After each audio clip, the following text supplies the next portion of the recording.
Genesis 15. After this, the word of the Lord came to Abram in a vision. Do not be afraid, Abram. I am your shield, your very great reward. But Abram said, Sovereign Lord, what can you give me since I remain childless, and the one who will inherit my estate is Eliezer of Damascus? And Abram said, You have given me no children, so a servant in my household will be my heir. Then the word of the Lord came to him, This man will not be your heir, but a son, who is your own flesh and blood, will be your heir. He took him outside and said, Look up at the sky and count the stars, if indeed you can count them. Then he said to him, So shall your offspring be. Abram believed the Lord, and he credited it to him as righteousness. He also said to him, I am the Lord, who brought you out of Ur of the Chaldeans, to give you this land, to take possession of it. But Abram said, Sovereign Lord, how can I know that I will gain possession of it? So the Lord said to him, Bring me a heifer, a goat, and a ram, each 3 years old, along with a dove and a young pigeon. Abram brought all these to him, cut them in two, and arranged the halves opposite each other. The birds, however, he did not cut in half. Then birds of prey came down on the carcasses, but Abram drove them away. As the sun was setting, Abram fell into a deep sleep, and a thick and dreadful darkness came over him. Then the Lord said to him, Know for certain that for 400 years your descendants will be strangers in a country not their own, and that they will be enslaved and mistreated there. But I will punish the nation they serve as slaves, and afterward they will come out with great possessions. You, however, will go to your ancestors in peace and be buried at a good old age.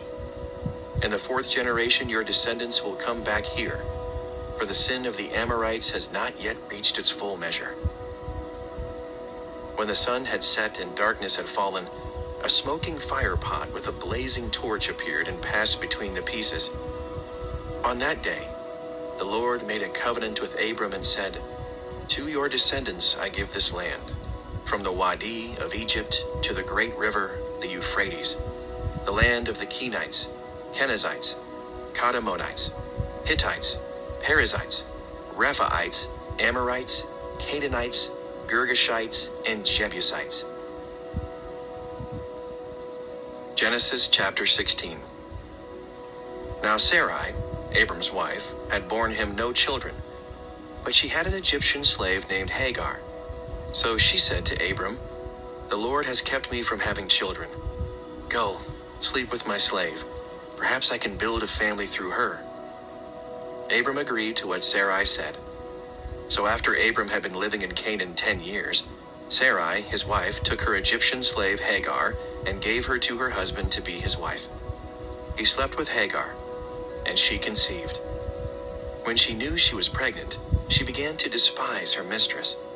Then Sarai said to Abram, You are responsible for the wrong I am suffering. I put my slave in your arms, and now that she knows she is pregnant, she despises me. May the Lord judge between you and me. Your slave is in your hands, Abram said. Do with her whatever you think is best. Then Sarai mistreated Hagar, so she fled from her. The angel of the Lord found Hagar near a spring in the desert. It was the spring that is beside the road of Shur. And he said, Hagar, slave of Sarai, where have you come from, and where are you going? I'm running away from my mistress Sarai, she answered. Then the angel of the Lord told her, Go back to your mistress and submit to her. The angel added, I will increase your descendants so much that they will be too numerous to count. The angel of the Lord also said to her, You are now pregnant, and you will give birth to a son. You shall name him Ishmael, for the Lord has heard your misery. He will be a wild donkey of a man.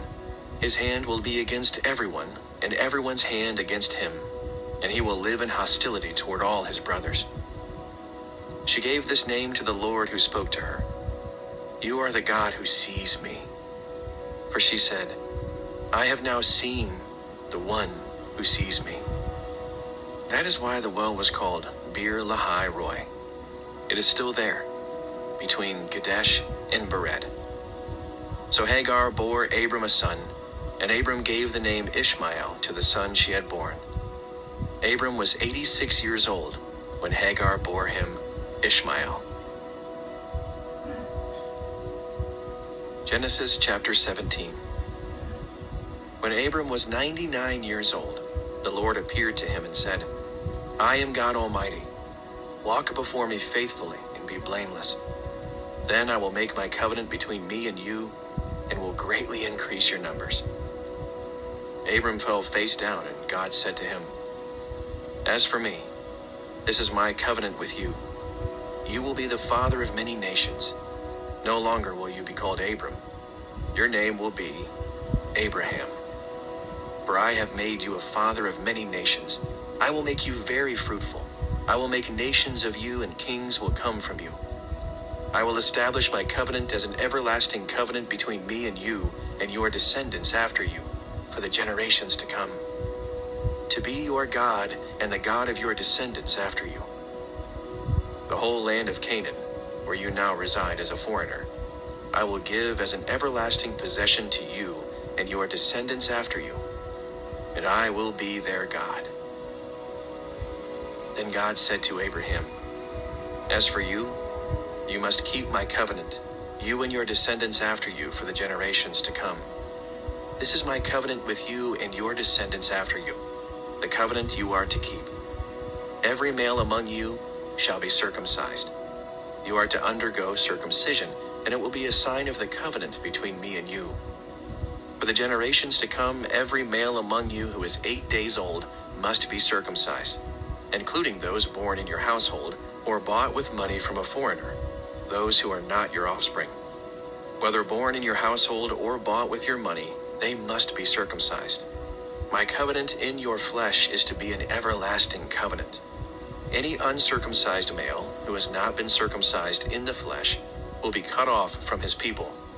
He has broken my covenant." God also said to Abraham, "As for Sarai, your wife, you are no longer to call her Sarai. Her name will be Sarah. I will bless her and will surely give you a son by her. I will bless her so that she will be the mother of nations. Kings of peoples will come from her." Abraham fell face down. He laughed and said to himself, "Will a son be born to a man 100 years old? Will Sarah bear a child at the age of 90? And Abraham said to God, "If only Ishmael might live under your blessing." Then God said, "Yes, but your wife Sarah will bear you a son, and you will call him Isaac. I will establish my covenant with him as an everlasting covenant for his descendants after him. And as for Ishmael, I have heard you. I will surely bless him. I will make him fruitful and will greatly increase his numbers. He will be the father of 12 rulers, and I will make him into a great nation. But my covenant I will establish with Isaac, whom Sarah will bear to you by this time next year." When he had finished speaking with Abraham, God went up from him. On that very day, Abraham took his son Ishmael and all those born in his household or bought with his money, every male in his household, and circumcised them, as God told him. Abraham was 99 years old when he was circumcised, and his son Ishmael was 13. Abraham and his son Ishmael were both circumcised on that very day. And every male in Abraham's household, including those born in his household or bought from a foreigner, was circumcised with him. Genesis chapter 18. The Lord appeared to Abraham near the great trees of Mamre while he was sitting at the entrance to his tent in the heat of the day. Abraham looked up and saw 3 men standing nearby. When he saw them, he hurried from the entrance of his tent to meet them and bowed low to the ground. He said, "I have found favor in your eyes, my lord. Do not pass your servant by." let a little water be brought, and then you may all wash your feet and rest under this tree. Let me give you something to eat, so you can be refreshed and then go on your way, now that you have come to your servant." "Very well," they answered. "Do as you say." So Abraham hurried into the tent to Sarah. "Quick," he said, "get 3 seahs of the finest flour, and knead it and bake some bread." Then he ran to the herd and selected a choice, tender calf and gave it to a servant, who hurried to prepare it. He then brought some curds and milk and the calf that had been prepared, and set these before them. While they ate, he stood near them under a tree. "Where is your wife Sarah?" they asked him. "There, in the tent," he said. Then one of them said, "I will surely return to you about this time next year, and Sarah your wife will have a son." Now Sarah was listening at the entrance to the tent, which was behind him. Abraham and Sarah were already very old, and Sarah was past the age of childbearing. So Sarah laughed to herself as she thought, "After I am worn out and my Lord is old, will I now have this pleasure?" Then the Lord said to Abraham, "Why did Sarah laugh and say, 'Will I really have a child now that I am old?' Is anything too hard for the Lord? I will return to you at the appointed time next year, and Sarah will have a son." Sarah was afraid, so she lied and said, "I did not laugh." But he said, "Yes, you did laugh." When the men got up to leave, they looked down towards Sodom, and Abraham walked along with them to see them on their way. Then the Lord said, "Shall I hide from Abraham what I am about to do? Abraham will surely become a great and powerful nation, and all nations on earth will be blessed through him. For I have chosen him, so that he will direct his children and his household after him, to keep the way of the Lord by doing what is right and just, so that the Lord will bring about for Abraham what he has promised him." Then the Lord said, "The outcry against Sodom and Gomorrah is so great, and their sin so grievous, that I will go down and see if what they have done is as bad as the outcry that has reached me. If not, I will know." The men turned away and went towards Sodom, but Abraham remained standing before the Lord. Then Abraham approached him and said, "Will you sweep away the righteous with the wicked? What if there are 50 righteous people in the city? Will you really sweep it away and not spare the place for the sake of the 50 righteous people in it? Far be it from you to do such a thing, to kill the righteous with the wicked, treating the righteous and the wicked alike. Far be it from you. Will not the judge of all the earth do right?" The Lord said, "If I find 50 righteous people in the city of Sodom, I will spare the whole place for their sake." Then Abraham spoke again, "Now that I have been so bold as to speak to the Lord, though I am nothing but dust and ashes, what if the number of the righteous is 5 less than 50? Will you destroy the whole city for lack of 5 people? If I find 45 there," he said, "I will not destroy it." Once again he spoke to him, "What if only 40 are found there?" He said, "For the sake of 40, I will not do it." Then he said, "May the Lord not be angry, but let me speak. What if only 30 can be found there?" He answered, "I will not do it, if I find 30 there." Abraham said, "Now that I have been so bold as to speak to the Lord, what if only 20 can be found there?" He said, "For the sake of 20, I will not destroy it." Then he said, "May the Lord not be angry, but let me speak just once more. What if only 10 can be found there?" He answered, "For the sake of 10, I will not destroy it."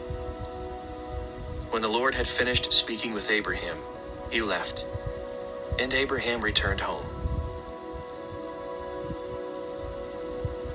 Genesis chapter 19. The 2 angels arrived at Sodom in the evening, and Lot was sitting in the gateway of the city. When he saw them, he got up to meet them and bowed down with his face to the ground. "My lords," he said, "please turn aside to your servant's house. You can wash your feet and spend the night, and then go on your way early in the morning."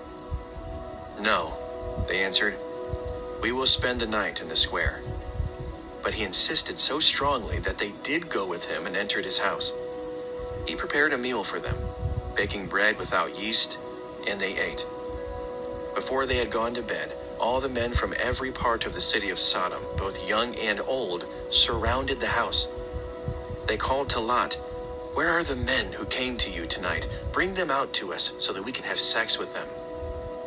Lot went outside to meet them and shut the door behind him and said, "No, my friends, don't do this wicked thing. Look, I have 2 daughters who have never slept with a man. Let me bring them out to you, and you can do what you like with them. But don't do anything to these men, for they have come under the protection of my roof." "Get out of our way," they replied. "This fellow came here as a foreigner, and now he wants to play the judge. We'll treat you worse than them." They kept bringing pressure on Lot and moved forward to break down the door. But the men inside reached out and pulled Lot back into the house and shut the door. They then struck the men who were at the door of the house, young and old, with blindness, so that they could not find the door. The 2 men said to Lot, "Do you have anyone else here? Sons-in-law, sons or daughters, or anyone else in the city who belongs to you? Get them out of here, because we are going to destroy this place. The outcry to the Lord against its people is so great that he has sent us to destroy it." So Lot went out and spoke to his sons-in-law, who were pledged to marry his daughters.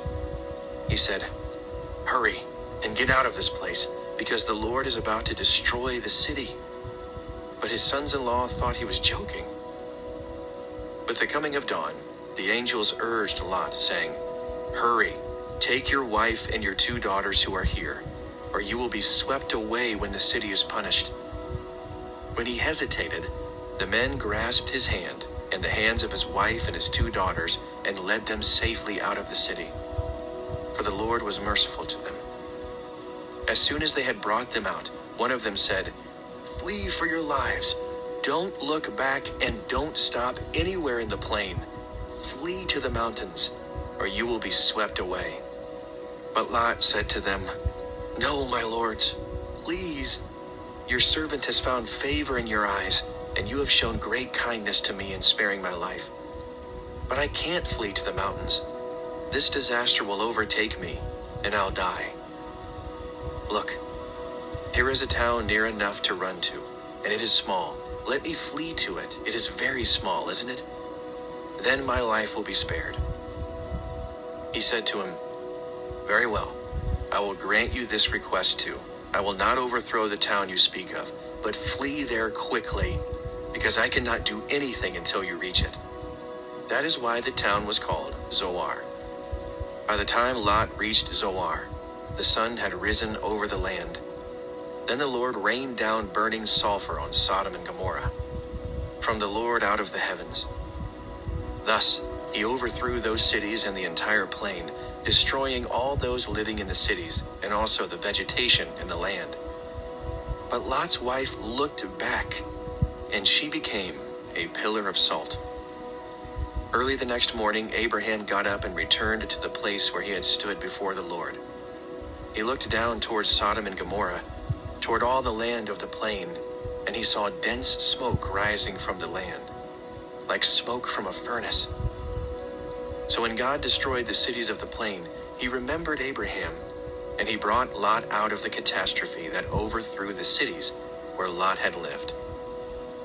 Lot and his 2 daughters left Zoar and settled in the mountains, for he was afraid to stay in Zoar. He and his 2 daughters lived in a cave.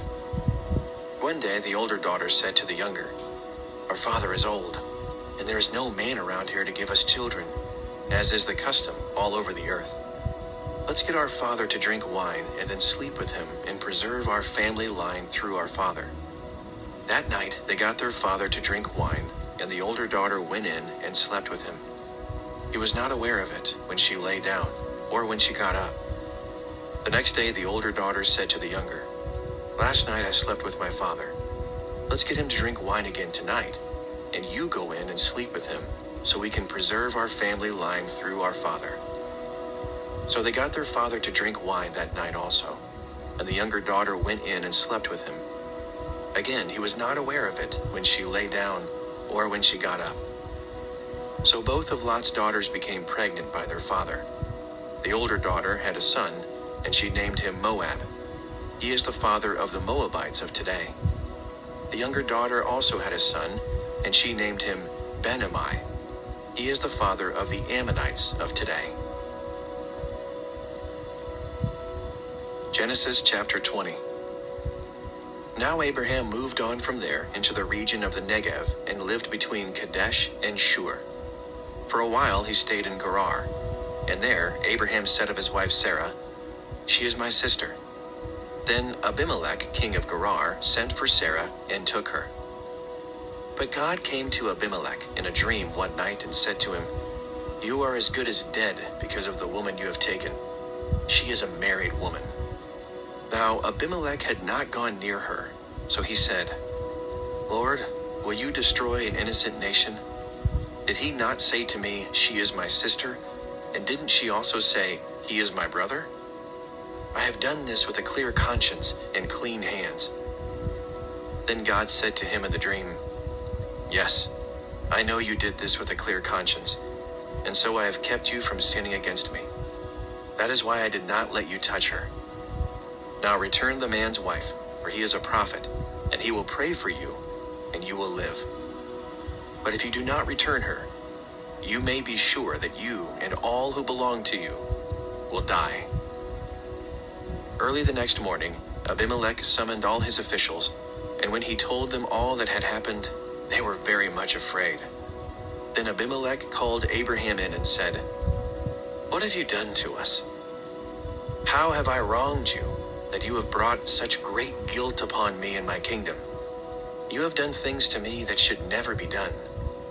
And Abimelech asked Abraham, "What was your reason for doing this?" Abraham replied, "I said to myself, 'There is surely no fear of God in this place, and they will kill me because of my wife. Besides, she really is my sister, the daughter of my father, though not of my mother, and she became my wife.' And when God had me wander from my father's household, I said to her, 'This is how you can show your love to me. Everywhere we go, say of me, he is my brother.' Then Abimelech brought sheep and cattle and male and female slaves and gave them to Abraham, and he returned Sarah, his wife, to him. And Abimelech said, 'My land is before you. Live wherever you like.' To Sarah he said, 'I am giving your brother 1,000 shekels of silver. This is to cover the offense against you before all who are with you. You are completely vindicated.' Then Abraham prayed to God, and God healed Abimelech, his wife, and his female slaves, so they could have children again. For the Lord had kept all the women in Abimelech's household from conceiving because of Abraham's wife Sarah." Genesis chapter 21.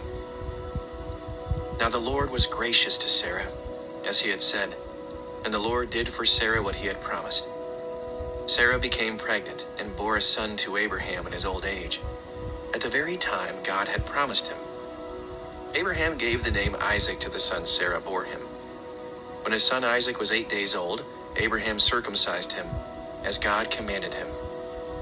Abraham was 100 years old when his son Isaac was born to him. Sarah said, "God has brought me laughter, and everyone who hears about this will laugh with me." And she added, "Who would have said to Abraham that Sarah would nurse children? Yet I have borne him a son in his old age." The child grew and was weaned, and on the day Isaac was weaned, Abraham held a great feast. But Sarah saw that the son whom Hagar, the Egyptian, had borne to Abraham was mocking.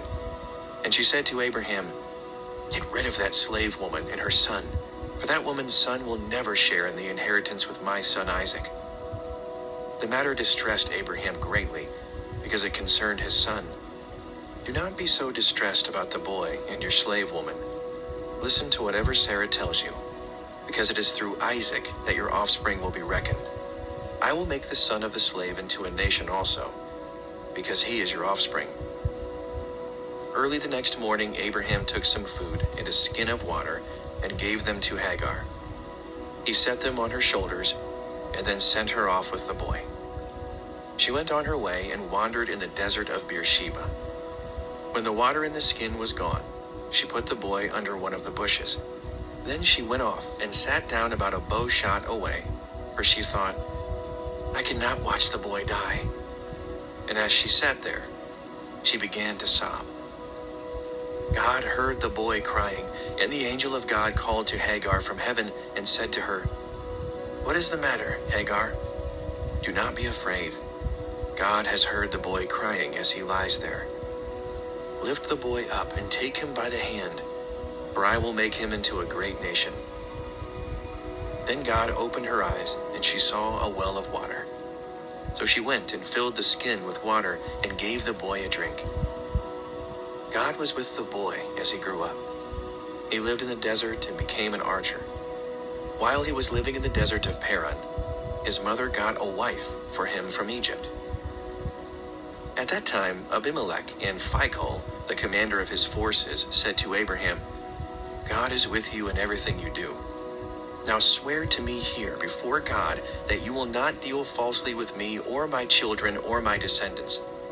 Show to me and the country where you now reside as a foreigner the same kindness I have shown to you." Abraham said, "I swear it." Then Abraham complained to Abimelech about a well of water that Abimelech's servants had seized. But Abimelech said, "I don't know who has done this. You did not tell me, and I heard about it only today." So Abraham brought sheep and cattle and gave them to Abimelech, and the two men made a treaty. Abraham set apart 7 ewe lambs from the flock, and Abimelech asked Abraham, "What is the meaning of these 7 ewe lambs you have set apart by themselves?"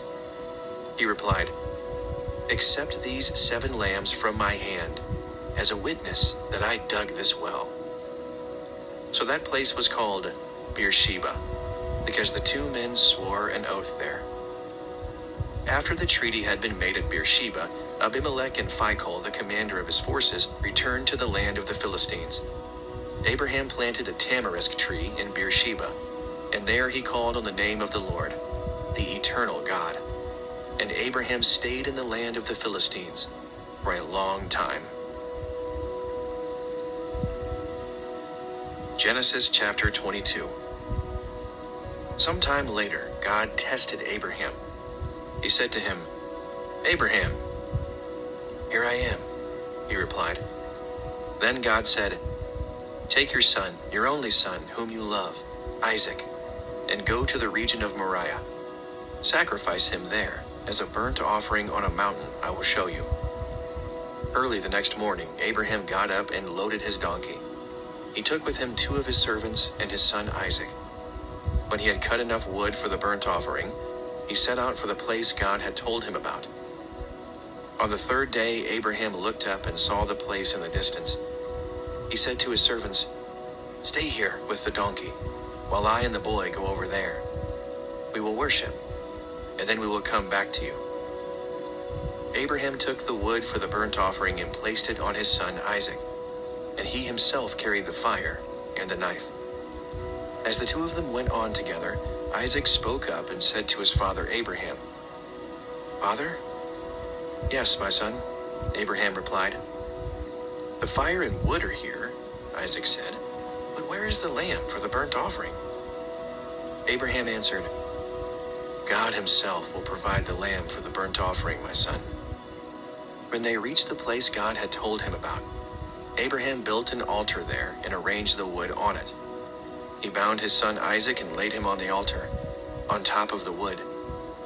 Then he reached out his hand and took the knife to slay his son. But the angel of the Lord called out to him from heaven, "Abraham, Abraham." "Here I am," he replied. "Do not lay a hand on the boy," he said. "Do not do anything to him. Now I know that you fear God, because you have not withheld from me your son, your only son." Abraham looked up, and there in a thicket he saw a ram, caught by its horns. He went over and took the ram and sacrificed it as a burnt offering instead of his son. So Abraham called that place, "The Lord will provide." And to this day it is said, "On the mountain of the Lord it will be provided."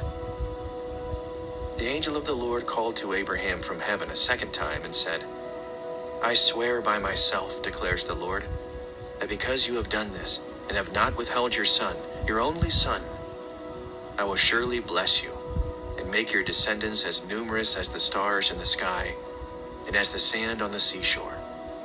Your descendants will take possession of the cities of their enemies, and through your offspring, all nations on earth will be blessed, because you have obeyed me."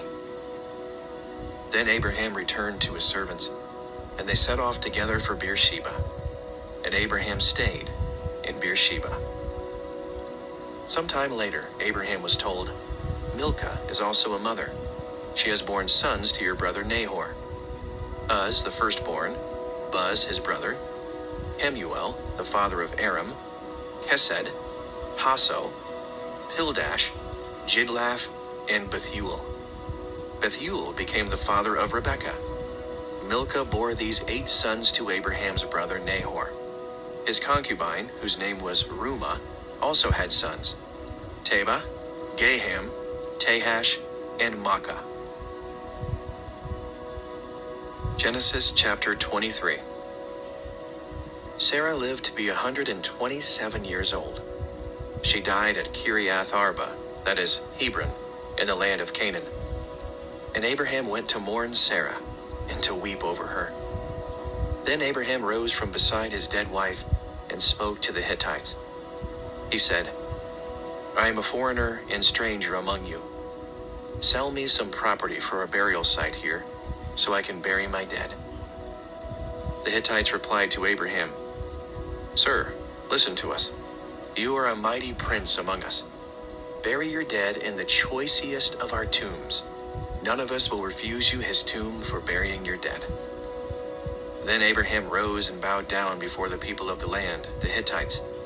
He said to them, "If you are willing to let me bury my dead, then listen to me and intercede with Ephron, son of Zohar, on my behalf, so he will sell me the cave of Machpelah, which belongs to him and is at the end of his field. Ask him to sell it to me for the full price as a burial site among you." Ephron the Hittite was sitting among his people, and he replied to Abraham in the hearing of all the Hittites who had come to the gate of his city. "No, my lord," he said, "listen to me. I give you the field, and I give you the cave that is in it. I give it to you in the presence of my people.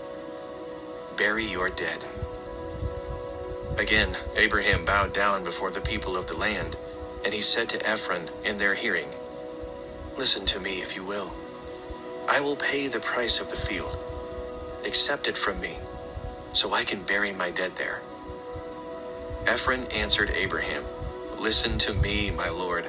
The land is worth 400 shekels of silver. But what is that between you and me? Bury your dead." Abraham agreed to Ephron's terms and weighed out for him the price he had named in the hearing of the Hittites: 400 shekels of silver, according to the weight current among the merchants.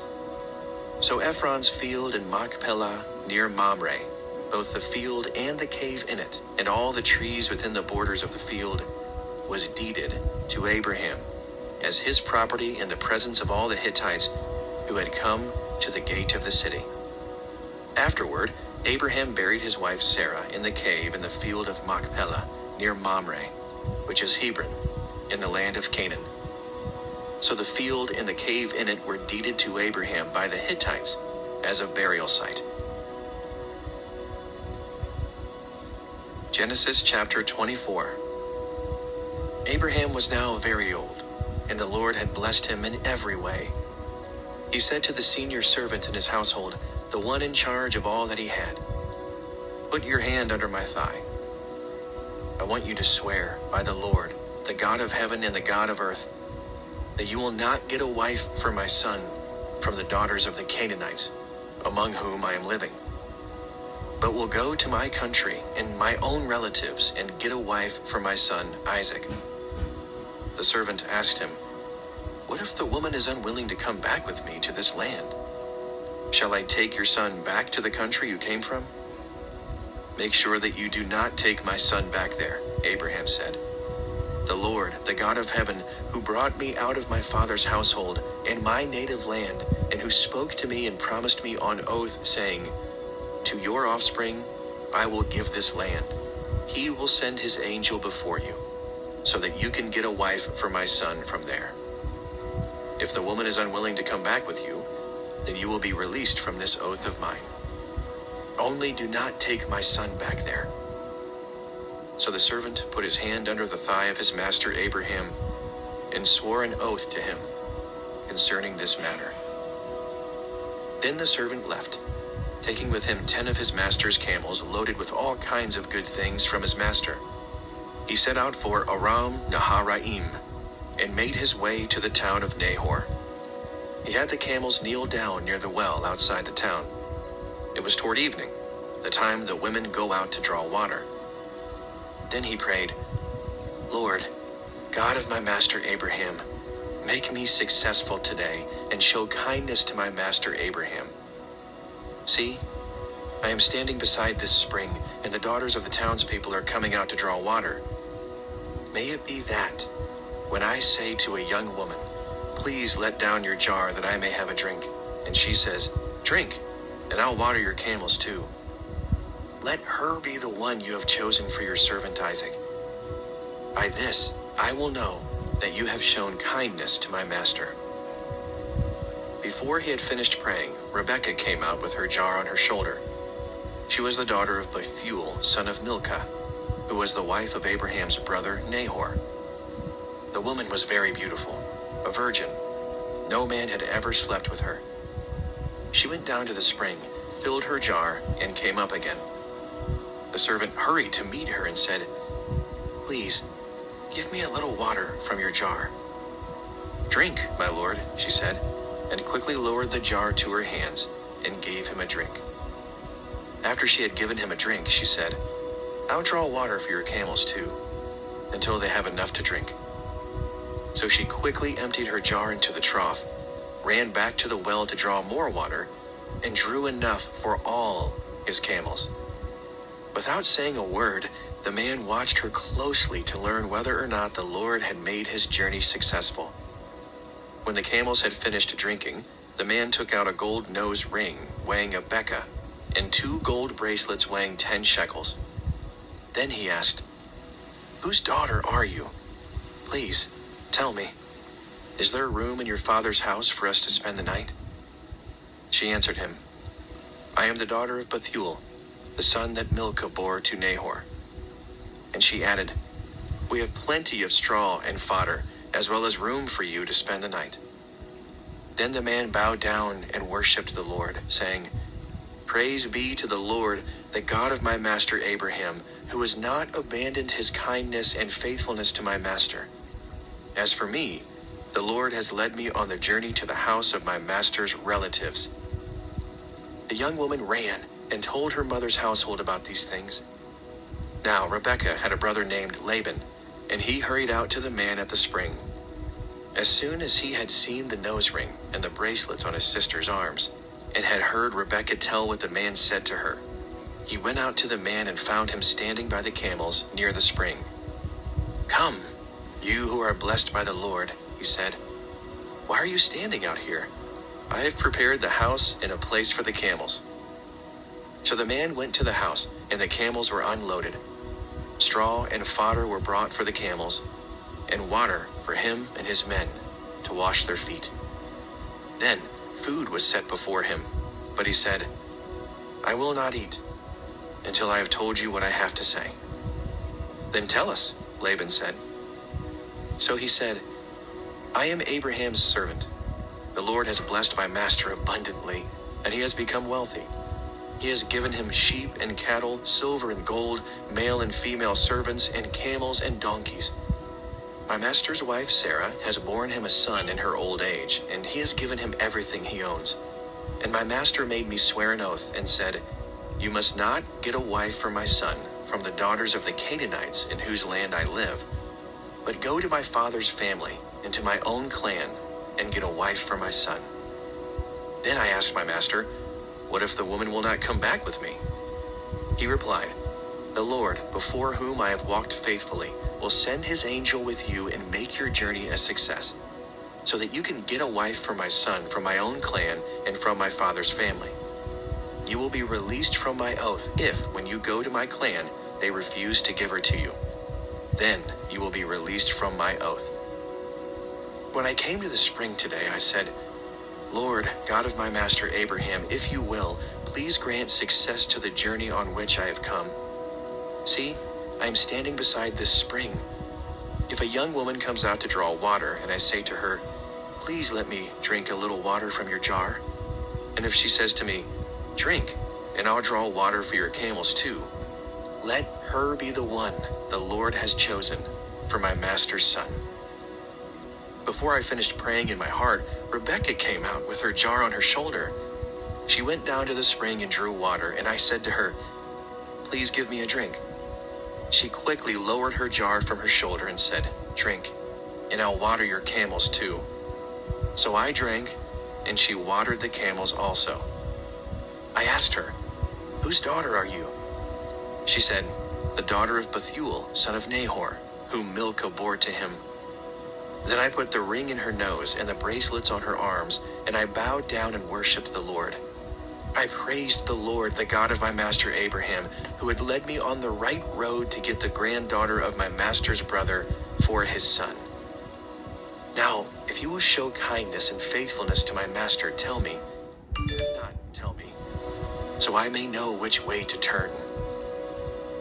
Laban and Bethuel answered, "This is from the Lord.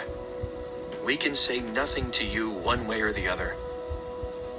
Here is Rebekah. Take her and go, and let her become the wife of your master's son, as the Lord has directed."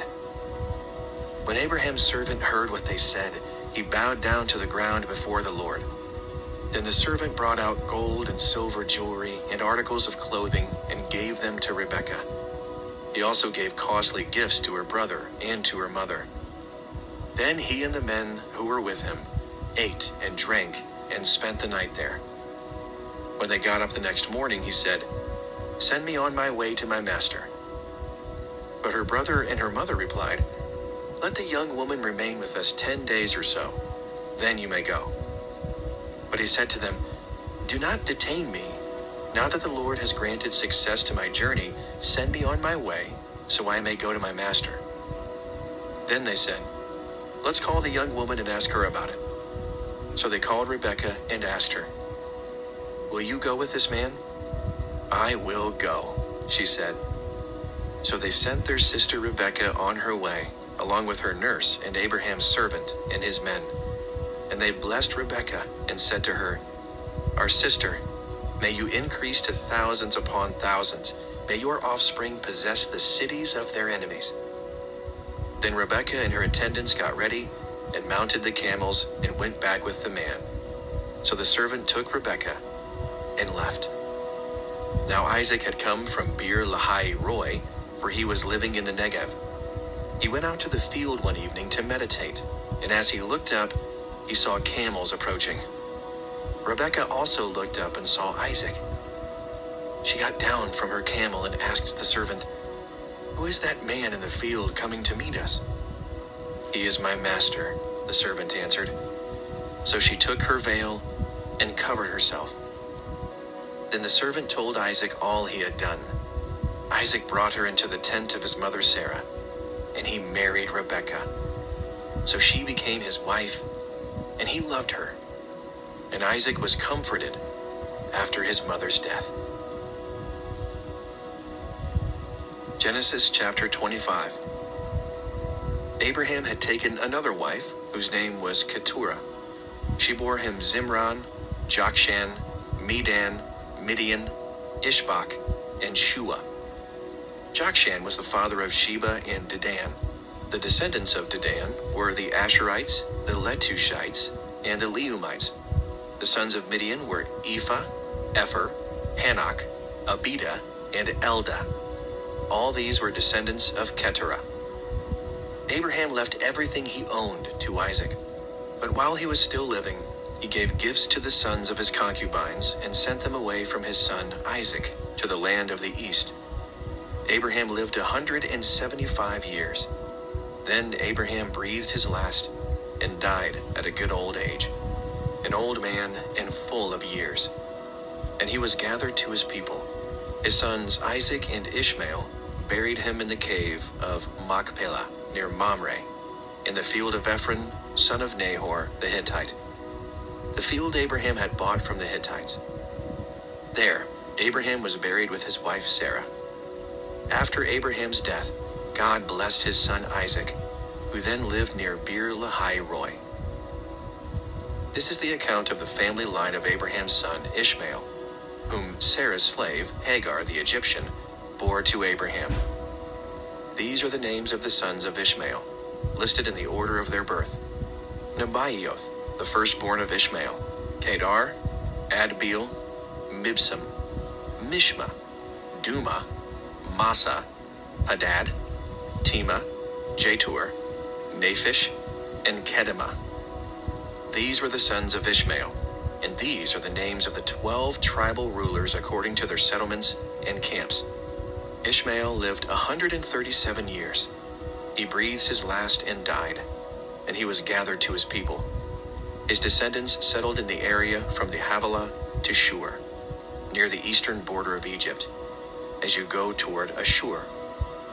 And they lived in hostility toward all the tribes related to them.